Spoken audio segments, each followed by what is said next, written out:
Hey guys, Tbull here. Today we're taking a look at the Zhen Yang, that's right, Asian Tier 7 Tech Tree Destroyer. I got Deng Xiaocheng on the screen there. That's the build. Now, those of you that follow the channel a lot know that I've put this thing in certainly the top 3 of my Destroyer rankings, Tier 7 Destroyer rankings for the last 2 years. I think 2 years ago I probably called it the top 1, and maybe this year it was second or something along those lines. Usually met with chorus of eye rolling, scoffing, and mocking and ridiculing.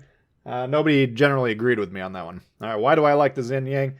Good balanced destroyer, 4 really good length duration smokes. All right, they're shorter duration than most of them, but they cycle very quickly, and they're longer duration than the British, which play somewhat similar in terms of the smoke play. So the smokes are a little more usable offensively than the Brits, who once you get them deployed, you start shooting, and then it seems 2 seconds later the smoke dissipates. You got to be really careful to not overstay the length, or you're welcome there. But the length of time on these ones, a little bit longer, a little bit more useful. That's why I've always liked these. The deep water torps, sure, you can't use them against destroyer v destroyer fights, or in destroyer v destroyer fights, I should say, but most players are way too reliant on the torpedoes in destroyer v destroyer fights to begin with, right? Very easy to dodge for a destroyer. And the amount of time spent aiming the torpedoes for the perfect strike usually means the other guy's hammering you with the guns and you're dead before they've even dodged your torpedo salvo. So the deep water torps against cruisers and battleships, quite potent, as we're going to see in this game here. What's the difference now, though? Zhen Yang now has a pair of reload boosters, torpedo reload boosters, and we're going to see how nasty that can be in here. So Zhen Yang, largely ignored. You don't see it very often. But those who have ignored the line, haven't ground it out yet, will be feeling the effects when they start to get dominated by the Zhen Yang commanders who do exist out there. So here we are. We're on the new map repost here.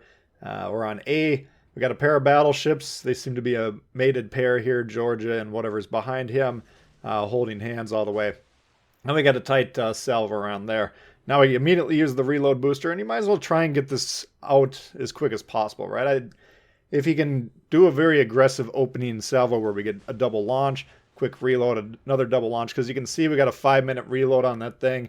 And, you know, to get it, the second one in play at a useful time, you might as well try and use it early. Now, don't do anything crazy just to use the reload booster, but look for opportunities to use it early is my advice. Because if you got a huge reload time on some of these consumables, they can be tough to bring out. Okay, so we pop down the smoke here. We're trying to get a fire on the Brandenburg. We're trying to entice him to shoot his main guns as well, which would cause him to be spotted through the smoke. There he does.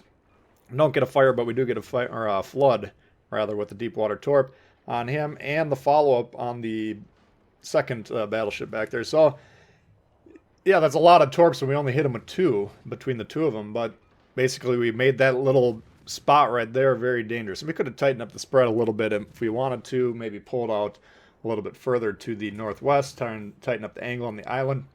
There's ways to improve that launch, but overall it was pretty effective, right? Both of them had to use damage control, and if they'd already previously used it, now they got a permanent flood. If not, then they're ripe to get stuck with permanent fires as the team continues to hammer them.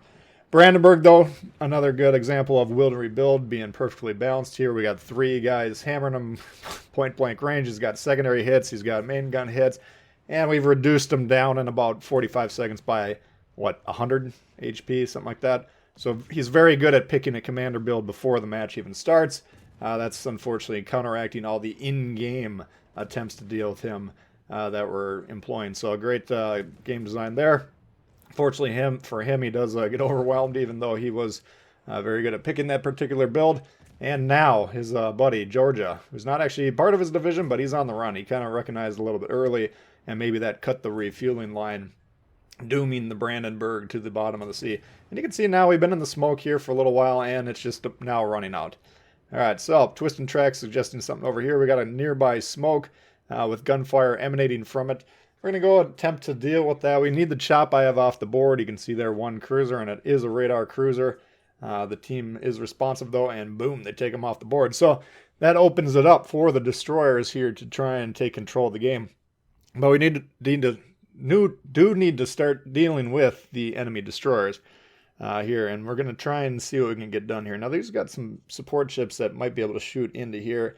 We don't have a sonar on the Zhen Yang, of course, and we're not 100% sure what this thing is. It's firing rapidly. There's a Friesland, so we're going to take a couple shots here. Maybe should have waited just a second as the smoke gets a little bit closer to being reloaded.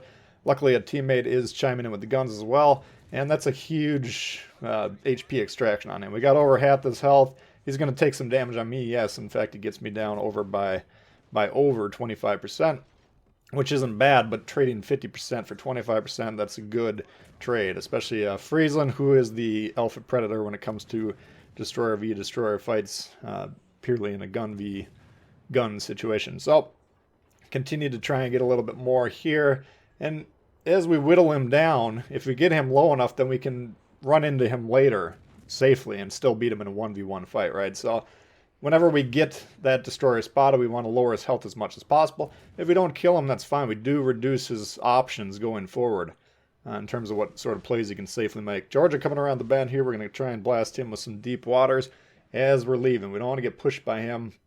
And you can see on the map there, down on score, but we do actually have all 3 caps now. So it's because we've lost 3 battleships. They've lost destroyer, cruiser, battleship. There's more weight on our team that's gone by about, 35, no, I'm not going to try and do math live on the thing here, but about 35, 50 points, whatever it is, more valuable in terms of the ships. And that accounts for most of the scoring differential. So if we can maintain the cap lead, that's going to be fine. We're not in any major problems here. Flander coming in now. He's starting to spot these deep waters. Only gets hit by one of them. We're seeing some fairly big gaps in this game between these launches. But again, looks like he's got a flood that's stuck on him, and that's going to be problematic. As we come around the island here, we say, okay, we can take a couple free shots. Flander was holding his fire in anticipation of us popping up again. But we do get safely behind the island. So we get another 1,000 whatever. But if we stick that Georgia with a flood, or the French battleship with another flood, or fire, I should say, those are valuable shots to take. So might as well take them as we're going to drop spot coming around. Now this is an interesting little sequence here. We got the reload booster back. Might be forced to use it if the Massachusetts pushes me really heavily here. I want to hold on to it though, right? Because if we can wait for the torpedoes to reload naturally, then we can get another set right back up. If he dodges those torps, I can blast him from the safety of the smoke and hopefully take him out before he can push us off this cap, which we would like to continue to defend. We're not going to trade the ship, just to defend it, of course, but we would like to keep the control of the cap. So first set there, and I'm going to jump off the base here just in case he meanders into it briefly. I don't want him to get an extra clue that there's a torp strike coming, right? He is on B now. If he looks at the cap, he's not going to see it say contested, which would cause him to say, okay, there's something on here. It looks like a destroyer. Oh, a destroyer is close to me. I better start maneuvering. All right, we don't want to give him that clue. It wasn't going to make a difference. He wasn't going to be able to take the base in the 10 seconds that I was off the base there. If I desperately needed to get back on, I could have, but no big deal there. So something to think about. Friesland, we saw him now. He's low and down, or the Z-35 takes him out. And the game's looking pretty good, right? We got one more battleship here. And I did use the reload booster just to have them available. But then we're going to see the time of traverse across the sea here. We didn't really need to use it, but that's fine. So they got one more destroyer as well, last seen around sea. All we got to do is play relatively defensively. Now, if the battleship's coming my way here, we'll be able to blast him. If he's going south, there he is right there, the Richie, which he is, we're not going to be able to reliably blast this guy, right? It's very hard to torp ships that are sailing away from you. The torpedoes have to travel further, and it's easier to dodge, right? But we're going to try and send them towards him, pop the smoke, and then disengage. It's kind of a, let's hope we get him with one hit here. Maybe we stick him with a flood type of a thing, because we are spotted. He's got 2 destroyers rushing him right now, the first one with predictable results. Our suicide rush a little bit more responsible. We're taking the suicide out of the suicide rush, you see. And then the torpedoes, we adjusted the aim point, because if we aim on the indicator, that guy's going to change his behavior, right? He knows, okay, there's a destroyer 3 feet from me. Now he's sailing away. What is he going to do? Torp me, right? So he tried to adjust his speed, heading, whatever he did. We accounted for the adjustment, whacked him with 3 shots there. And he's in serious trouble now. And so he's on the ropes, and we want to get this Fletcher off the board just because he's still trying to play the game. He's doing all right. He's trying to flip C. And it's probably not completely over yet, but if the battleship goes down, he's going to have a tough time pulling this off. So Zhen Yang, as we move into position here, like I said, I always thought it was a pretty damn good destroyer. Some of you guys agreed with me, some of you guys didn't. But hopefully now you're seeing the power of the torpedo booster in action on this thing. I would say it's quite good. The rest of the line, I can't remember. I don't play a lot of Gaja or whatever's below that. I think the Gaja was the first one I started to like, if I recall. You can put the radar in here, but the smokes are actually really, really good. Like the smokes and the radar is very situational. It's short duration. If it works, it works. But a lot of times, it's not nearly as reliable or as strong as these smokes. So I would go with the smokes if I were you. Here we go. He's contested, pushing in here. And here's something I want to point out here. This is the last interesting part of this game. Is currently we're all going towards the eastern side of this long island, right? That's on the screen there. Suzuya is going to recognize on his own, I think, to turn the other way, as am I. When we're pursuing ships, go to where you think they're going to go, not to where they currently are, right? The guy's currently going around the island. I could shoot my guns here to make sure I'm not spotted, but Twist and Track is suggesting he's turning to his right. He's turning to the west of the map, trying to evade us. So I'm trying to ping the team, saying that's where he's going. And the Suzuya smartly turns around to cut him off, and we're going to see how effective that is. And we're going to see the Fletcher square off against the Suzuya point blank range. So it's very frustrating when everybody on the team's kind of going the same direction, pursuing a guy who the direction we're going to, he was there 3-4 minutes ago. Now he's moved on somewhere else. All right, so just try and... Part of the game is understanding how slow it is moving from point to point. I guess is the point I'm trying to make.